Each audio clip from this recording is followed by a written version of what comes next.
Você sabia que golpistas estão se passando por aposentados para vender os seus precatórios até conseguir assinatura falsa de advogados? Eu sou o Dr. Rodrigo Fagundes e vou contar o que aconteceu nesses golpes e como se prevenir deles.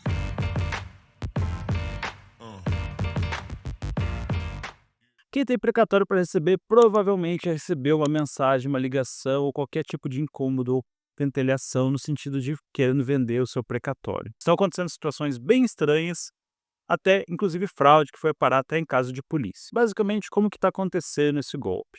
O escritório A, que é o escritório que atende o cliente, que fez o precatório, fez o detalhe, foi contatado por um advogado B. Esse advogado B é de um estado diferente e foi ligar para o escritório A para perguntar se realmente o cliente tinha pago o escritório A, ou seja, porque não tinha um honorário destacado, ou seja, não tinha um honorário separado no caso do precatório. Ele ficou em uma dúvida se realmente o cliente estava vendendo esse precatório. Por via das dúvidas, esse advogado B tomou por precaução procurar o advogado A. E o que o escritório A fez o quê? Ligou para o cliente e perguntou se ele realmente estava vendendo o precatório, se era verdade, se não era, se tinha alguma intenção. E realmente não tinha quitado os honorários, ia ser pedido destacamento em outro momento. Dito isso, o cliente sempre informou que não tinha intenção de vender, ou seja, a pessoa que tinha o precatório foi bem categórica, falou, não tem intenção nenhuma de vender, não quero vender, já tentei bloquear, não consigo cancelar essa situação. Nesse momento, um terceiro elemento entra na história com o suposto termo de quitação de honorários, que quando foi levantado pelo escritório A, descobriu que era falso. Inclusive, constava com assinatura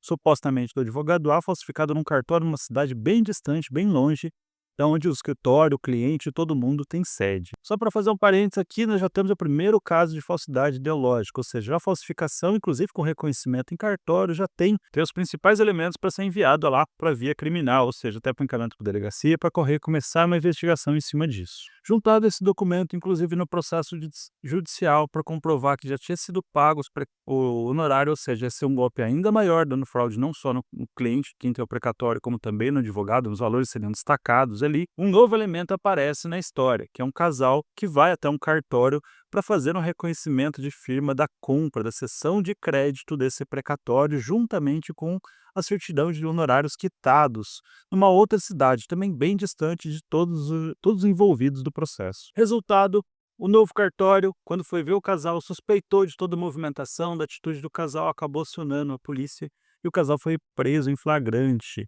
por vários delitos, dentre eles falsidade ideológica, estelionato, entre outros elementos que eles vão estar respondendo o processo. Em resumo, o que a gente vai contar, o que a ideia de contar para vocês é compartilhar essa situação, que tem muita gente fazendo essa ponte, tem criminosos passando a perna junto no cliente, no advogado, muitas vezes em outro advogado e na empresa que compra o precatório, fazendo uma fraude conjunta ali, alguns casos contando até com reconhecimento falso em cartório, a qual vai ser investigado, mas tem esse movimento que envolve vários elementos, de forma geral, o golpe. Normalmente, só para você situar e como se prevenir em cima desses golpes, são alguns elementos que são comuns a esses golpes que você pode se atentar. Primeiro, os criminosos costumam monitorar os precatórios com valores mais altos, ou seja, é difícil você achar isso em valores menores. A primeira etapa, basicamente, são que os criminosos costumam monitorar processos com valores mais altos, mesmo sendo precatórios que já são altos, já são acima de 60 salários mínimos, costumam ser valores maiores. Normalmente falsificam procurações, identidades, até sessões de crédito, em alguns casos já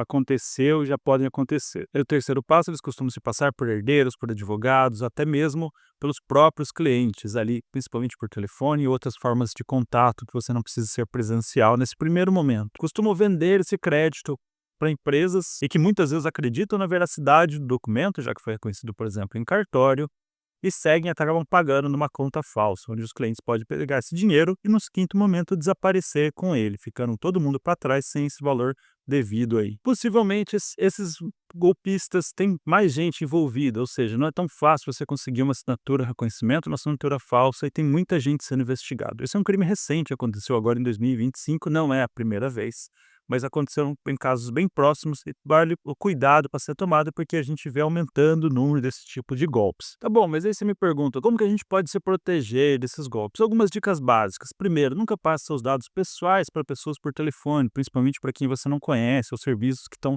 entrando em contato com você. Se você estiver procurando algum serviço especificado, vai até o, o fornecedor, até a empresa, até o banco, ou até você vai entrar em contato pelo número oficial. Então tome cuidado com mensagens que você recebe, ligações pessoas que te ligam pedindo seus dados, seja para uma Seja por alguma confirmação de uma informação, uma suposta compra, seja por uma confirmação, uma abertura de conta, um crédito, ou até uma confirmação de uma movimentação no seu banco, que supostamente seja o seu banco que você utiliza. Tome muito cuidado, principalmente com ofertas mais vantajosas que o preço de mercado, ou seja, aquela empresa te ofereceu muito mais do que todas as outras estão oferecendo. Tome muito cuidado desses casos, porque normalmente essa isca que os golpistas usam para chamar a sua atenção, ou seja, oferece um valor mais alto, já que nunca vão pagar de verdade esse valor. A terceira dica é busque seu advogado, quem está acompanhando o seu processo, e peça assessoria também para ele, para casos que você resolva, que você realmente decida vender o seu precatório. Você busca informações de como proceder e como buscar e identificar empresas idôneas de mercado. Caso você tenha dado entrada, por exemplo, direto no juizado, busque o juizado, procure informações e mais gente ou contatos ou referências que já tenham feito essa informação, já tenha feito essa venda desse precatório, para não ter surpresas. Quarto item é sempre solicitar que a proposta seja feita por escrito e principalmente, preferencialmente com documentos públicos, ou seja, que ele possa te enviar esse documento, a cópia desse contrato, que você possa rastrear esses documentos. E o quinto passo, também confira se os honorários contratuais estão separados no contrato. Por quê? Para você não ter o risco de vender uma parte e ficar devendo, por exemplo, para o seu advogado, alguma situação nesse sentido, ou até não tenha outras pendências no processo, não tem uma penhora ou algum elemento nesse sentido. Vale lembrar também, a gente tem um vídeo aqui no canal falando sobre venda de precatório, em quais momentos deve se vender ou não, e principalmente tome muito cuidado, pense muito, muito a respeito antes de fazer a venda do seu precatório, porque normalmente o deságio é grande, ou seja, você perde um valor muito grande do valor do seu crédito. Isso, quando você faz a venda de precatórios, empresas sérias normalmente entram em contato com os advogados, buscam informações, trabalham em conjunto no sentido do quê? De confirmar se não tem nenhum valor pendente, se o processo não tem nenhuma surpresa, se não tem nada que impeça essa venda, não tem uma restrição ali, por exemplo, até para garantir o direito da empresa que comprou, não é nem por carência ou por parceria, não, é mesmo por garantir o valor que ela quer receber. Dito isso, o número de golpes que tem em cima de precatórios tem aumentado muito nos últimos tempos, ou seja, tem vários tipos de golpes, desde falsas assinaturas, documentos, uma fraude, vamos dizer assim, mais simples, um golpe mais simples, até esses mais complexos, onde envolve advogados, assinaturas falsas, documentos em cartório, até outros elementos, muitos casos até passando em agências bancárias, levantando, trocando contas de clientes.